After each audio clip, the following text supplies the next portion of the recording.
We hope you can find the perfect fundraising idea for your organization today. Let's move on to giving kiosks. We have Ryder from DipJar to speak on the topic. Again, for those who'd like to learn more information while he's speaking, we'll put up a link on the right-hand side in just a moment. Ryder? Okay, great. So I want to talk about giving kiosks. And really, when we talk about giving kiosks, we're thinking about the fundraising you're doing face-to-face. And, that could be across a lot of different kinds of collections. Maybe you have a place where volunteers or visitors come every day, like a food bank or a museum or a church. Maybe you have a gala dinner once a year or other events like run walks or cocktail parties or school plays. Maybe you do cause marketing in stores with local retail partners or in offices with businesses that support your cause. And when you're doing face-to-face fundraising in these kinds of settings, there's really not too much innovation in how you can capture new donations and catalyze donors. So much of it relies on cash in that collection plate or donation box, or maybe the solicitation of a check, or having someone write their 16-digit credit card number on a paper pledge card. And it's really hard to have people undertake those old-fashioned and high-friction forms of donation. But when they're at your place of operations or at your event, that's when they're most engaged. And so it's really important, as you think about fundraising for the fall, to think about how to do this donor capture and donation acquisition in a way that's really easy, fun, and innovative. And, DipJar, my company, is really focused on this kind of in-person donation innovation. So we make a donation kiosk that is for credit and debit cards. It's something that a donor can dip their card into and leave a one-step donation. That could be $5 on a store counter. It could be $500 on a gala table. And, DipJars are a tool that are used across all the different kinds of collection environments I mentioned, from museums and churches and animal rescues to special events across organization, cause areas, and sizes, and then on counters of stores and in the office kitchen of local businesses that are encouraging employees to give to the causes they care about. So DipJar is specifically a plug-and-play tool. You take the DipJar out of the box, plug it in, and it connects cellularly so you can be collecting donations. But today I want to talk about some best practices that apply not just to DipJar, but to any kind of in-person collection that you're going to do on-site or at a special event or in a cause marketing campaign. So let's go to the next slide. So, and this idea of perfect placement is really about thinking about when your prospective donors are most engaged and are most likely to want to give. And so I mentioned a lot of different collection environments and kinds of events, but really it's going to be very specific to your organization. When are your prospective donors most engaged? And that could be when they are putting school supplies in the backpacks that you're going to distribute to needy kids. It could be when they're seeing a really awesome performance of a Shakespeare play in Boston Common, as you can see in this photo on this slide. You can collect wherever your donors are. That could be on a countertop, but it could also be outside, and you should take the donation opportunity to them.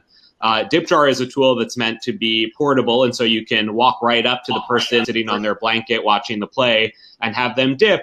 But it's really about following the donor and going where they are and then giving them the donation opportunity in that place, in that moment, whether it's with a DipJar or with another kind of technology you want to use to collect that donation. And really, this is about taking people who are visitors to your site or attendees at your event or customers in a store and converting them into donors, and making that super fast and simple is what is going to get them to actually opt in. So that's perfect placement. Now let's move on to the next slide. And this is about the solicitation you actually make. So you find the donor where they are, and now the question is, what are you going to ask them for? And what are you going to ask them to do? If you're asking them to fill out a pledge form or to walk through a multi-step donation on a iPhone with a Square dongle attached, there's going to be multiple steps. And even if they're excited about your cause, it might be too much work for them to walk through that multi-step donation. And so the most friction you can take out, the better. If you can minimize the number of steps and make it truly easy, that is going to make it most likely for people to give. And you see that with cash. If you get a collection plate passed to you on a Sunday in church, all you have to do is drop a $5 bill in there, and it's easy. But if you were asked to fill out a 10-step form, it might be more difficult. And even if you cared and were engaged, those frictions prevent people from giving. So the faster the transaction, the better. Second is social recognition. People want to be recognized for their generosity. They want they want other people to see and hear when they give a donation. So, DipJar is designed to make a sound and light up when a donor dips. But whatever form of technology you're using for your face-to-face fundraising, make it social. Make sure that people get recognized when they give. Maybe you're going to give them a button or a sticker, or you're going to shout them out at the dais of the event. That recognition really promotes more engagement. Third is about norm setting. If you just say, give what you want, that makes people nervous. They don't know how much is appropriate to give. They don't want to give too little or too much. And so if you can tell them, at this event, we're asking for $20 to support our public theater, or we're asking for $200 to help provide school supplies for one child for a year, that makes them more likely to opt in. And that's tied to the last point about making the gift meaningful. You can see here, this organization was collecting $650 dips, but they could say that 2 of those dips would cover the cost of a student in a classroom for a year. And that kind of meaning attachment to a donation is really powerful no matter what technology you're using. Let's go to the last slide. And this is about customization of your cause. When you are face-to-face with potential donors, you're not only catalyzing new donors and collecting donations, you are raising awareness of your cause. And so no matter what tool you're using, you should make sure that your brand and your call to action is really clear, because even if someone doesn't decide to give, they can be persuaded and they can be walked down the road to becoming a supporter down the line. And if they do give, having them really internalize your brand and messaging is important. So for DipJar, we customize the jars themselves to really reflect the brand of the organization, using them to collect. And not only does that promote the brand awareness of the cause, but it also makes the donor understand they're not giving to a technology, they're not giving to a website or to a dongle. They are giving to a cause, and the cause happens to be leveraging this technology. But it's about the brand of the cause and the work they do. It's not about any particular technology that they might be using for that fundraising. So just to kind of summarize the key things, when you are face-to-face with a prospective donor at an event or on site or in a store, you can have a friction-free, very branded and very clear and meaningful and socially recognizable giving opportunity. And you can do that with DipJar or with other technologies, but it's really important to capture donors where they are and where they're excited in a way that's easy and meaningful. So thanks for your time. Now we'll move into the Q&A section of our webinar, and I'll invite our presenters to answer a few questions from our viewers. For Ryder, what are the main types of events that individuals have had the most success with while using DipJars?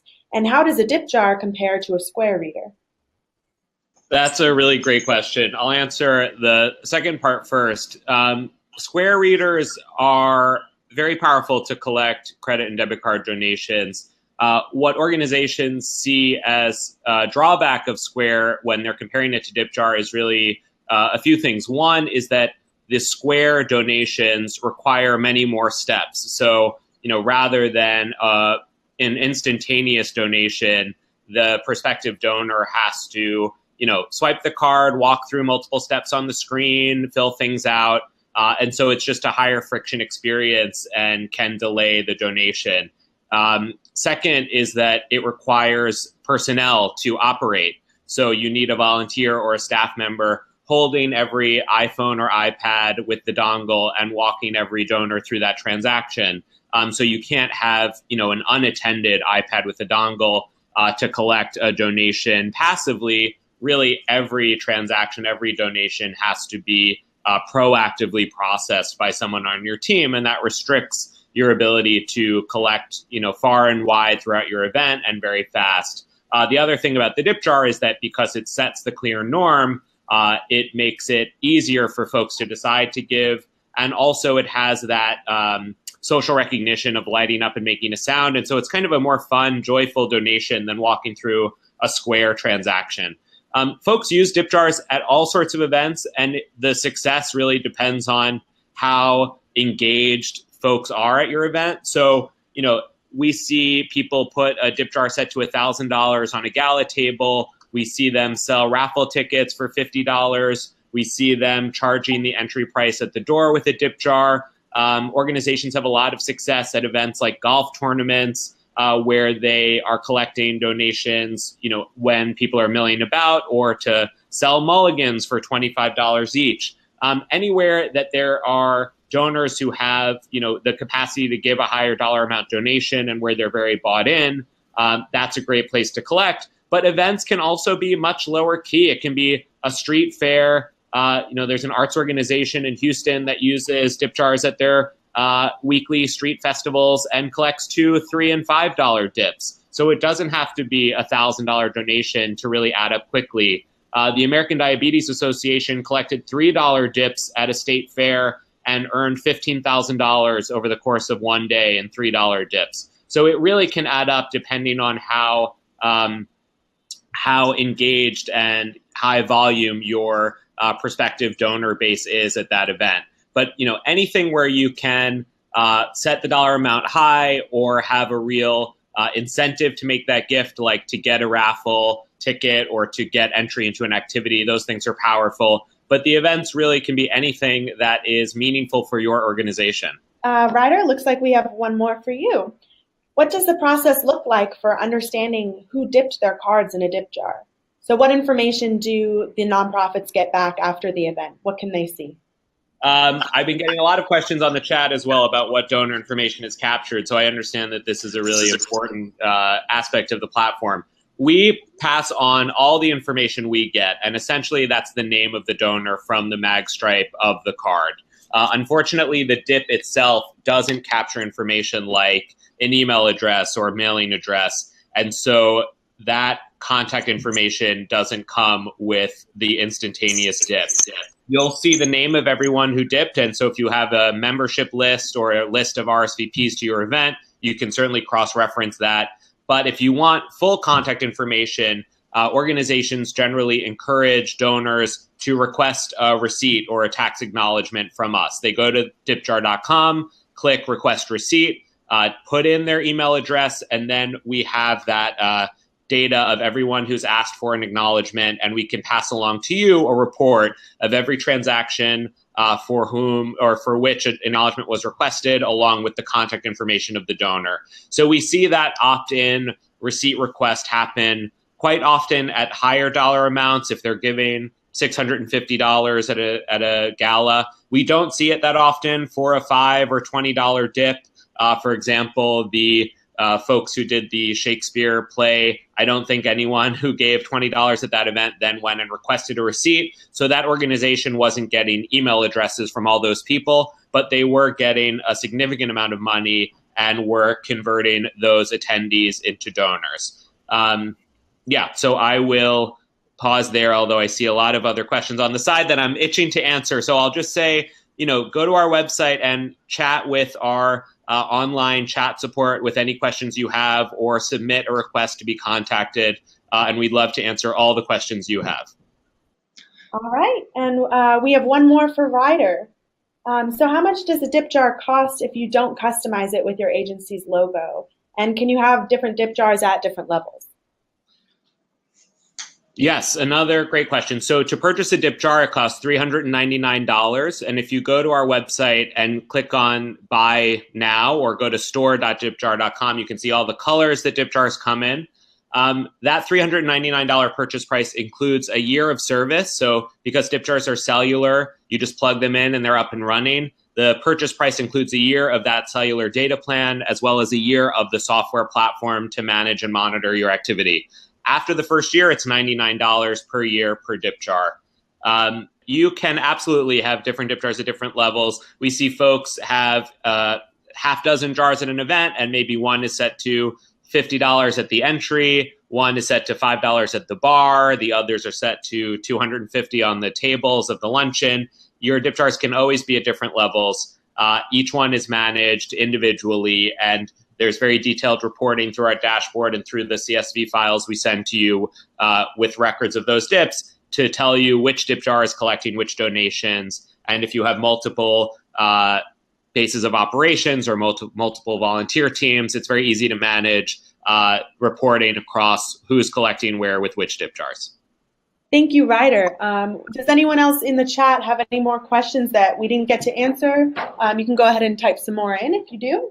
Yeah, if you don't, I'll jump in. I've seen a few about can DipJars be left in a store unattended? And since that was asked multiple times, I'll say absolutely. That is a very common use case. Stores that don't have the capacity to ask a customer to add $1 to their transaction, who don't want to program that into their point of sale system, or who don't want to host a cash box on the counter because of security concerns.